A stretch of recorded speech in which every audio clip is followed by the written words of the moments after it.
بسم الله الرحمن الرحيم. أعزائي طلبة المرحلة الثالثة، السلام عليكم ورحمة الله وبركاته. هذه المحاضرة بعنوان مدخل إلى الشعر الفيكتوري. Welcome dear students. This lecture is entitled Introduction to Victorian Poetry. What is Victorian?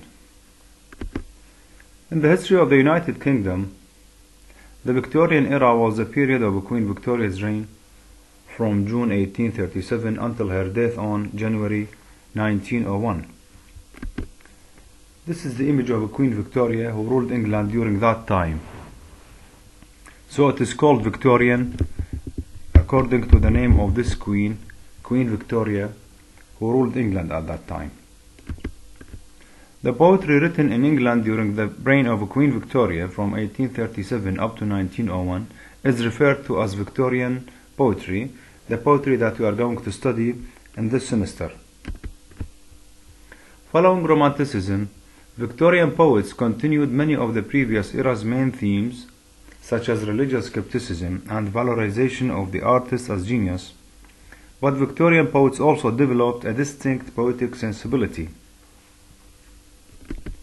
The writers of this period are known for their interest in verbal embellishment, mystical introgation, brooding skepticism, and whimsical nonsense. The most prolific and well-regarded poets of the age included Alfred Lord Tennyson, Robert Browning, Elizabeth Barrett Browning, and Matthew Arnold. A historical background: at that time, England was moving steadily in the direction of becoming Europe's most stable and prosperous country. The Industrial Revolution, the railway age, steam engines were being used in mines, factories, and ships. Small towns were beginning to swell into smoky centers of manufacturing industry. So England became purely and merely industrial city, and the life of people witnessed this kind of change from being rural into urban. Also, the urban growth, unable to adapt to the new circumstances, the peasant farmer had to leave his land and emigrate to the colonies to drift to the industrial towns where there was a growing demand for labor. So those farmers worked as laborers, and they left their lands, and the whole life in the Victorian society in England became industrial, and people lost their spontaneity, and the state of life becomes very complex, industrialized, full of pollution, and deplorable. The growth of the economy grew from the year 1846 because of the free trade. Salaries were low, and therefore industries became more competitive in terms of exports. The basis for this growth was coal mining, iron foundry, and the cotton industry. Victorian poetry is fundamentally a continuation of the Romantic movement. Now we have to know the fact that several influences went into the making of the complex half of English literature from 1832 up to 1880. Of course, these influences too seem to be highly characteristic of the literature of that period. The first is the extent to which romantic features were intermingled with realistic elements which were then developing, and the second factor is the recurrence of an insistent note of morality and tacticism. From a literary viewpoint, the Victorian age appears at first as a continuation of Romanticism, but with distinct features which grew more and more pronounced in time to become characteristically Victorian. It is clear that most Victorian poets have studied very closely the work of the Romantics, but they were not mere imitators. They tried to discover new possibilities for a new audience, responsive to new values, in a different social and intellectual milieu. According to these changes, there are, you see, certain movements that call for reforming the society, and here we refer to two of them. The first one was entitled the Reform Bill of 1832. This movement was political. The traditional system of representation of the English Parliament was based on the privileges of the landed gentry and the moneyed property holders. It refers to the rich people. Until the early part of the 19th century, Parliament was in many ways a tool in the hands of the upper classes who controlled it in their own interest, especially in such matters as taxation and royalties. With the passage of time, this unfair electoral system was no longer felt by the English public to be adequate or suitable. More and more people came to realize that they were completely neglected and that they had no voice in the government. The question of reforming the electoral system of the Parliament had of course long been felt by the masses of the English people. Various calls and proposals had been put forward in the past, particularly in the previous 60 years, which had witnessed great changes in the growth of the population in the Midlands and the north of England. So in 1832, the Parliament passed a law changing the British electoral system. It was known also as the Great Reform Act. So they called for changing the electoral system in order to have it to present the small cities like Birmingham, Leeds and Manchester. They were not represented according to the law, and at that year, 1832, they called for reforming that system. So this was considered as a reformational movement.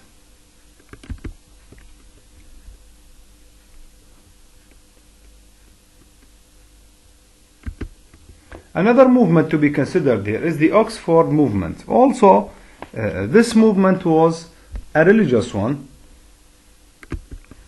The term Oxford movement is often used to describe the whole of what might be called the Catholic revival in the Church of England. It was also known as the movement, the Tractarian movement, got underway of Oriel College at Oxford in the fourth decade of the 19th century. In 1833, the day on which the poetry professor John Keble gave a sermon on national apostasy, which is widely considered as a starting point of this movement.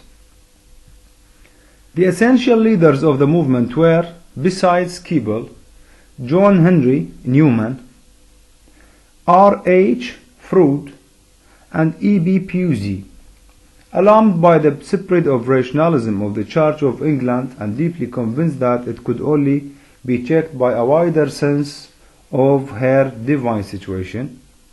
These four men issued a series of religious tracts in an attempt to revive the doctrines of the fathers of the church at that time.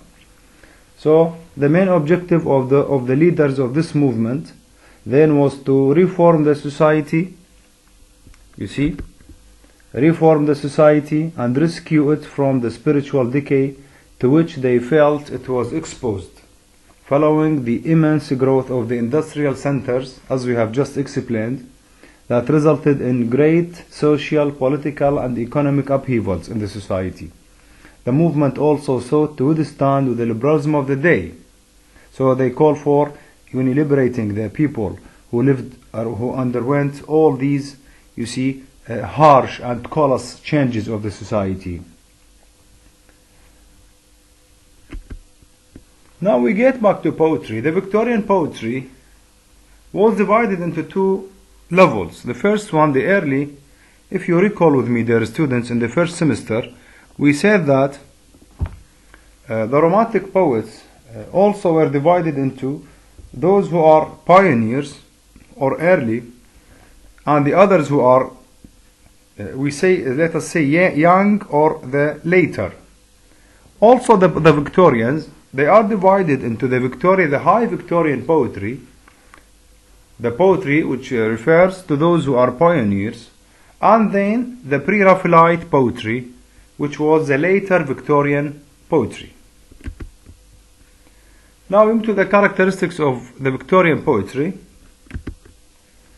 Victorian poetry employs more humor and whimsy than the prior Romantic period. Despite the whimsy in the Victorian era, poetry and literature take a more harsh, utilitarian view of nature and philosophy. Victorian form favored narrative and length over the short lyric poems that were popular in Romantic poetry. They emphasized imagery less, and instead they focused on meter and rhythm. Themes were much more realistic, identifying emotions such as isolation, despair, and general pessimism. Several factors that influenced Victorian poetry and literature were the conflicts between scientific discoveries such as evolution and faith, the industrialization of nations, and a growing social consciousness about reform movements for better working conditions for women and children. Even though many Victorian poets struggled with a loss of faith, there was still a sense of high morality that they led close and revered. Victorian poets were interested in classical and medieval literature. They loved the heroic stories and courtly attitudes. Through their writing, they tried to encourage readers toward more noble actions and attitudes. This is according to the themes that serve the poets to write about, and they fulfill the needs of the readers at that time. In Victorian poetry, you see, the Victorian poetry was quite realistic in nature and quite less idealized as compared to the Romantic poets, who were, you see, idealists and believed in art for art's sake.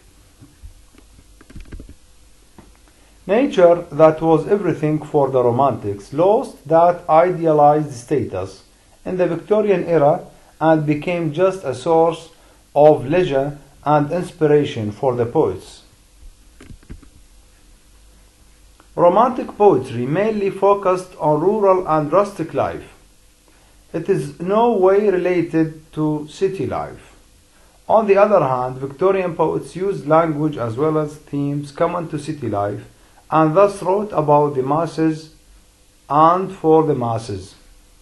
So they are purely and, you see, essentially objective writers.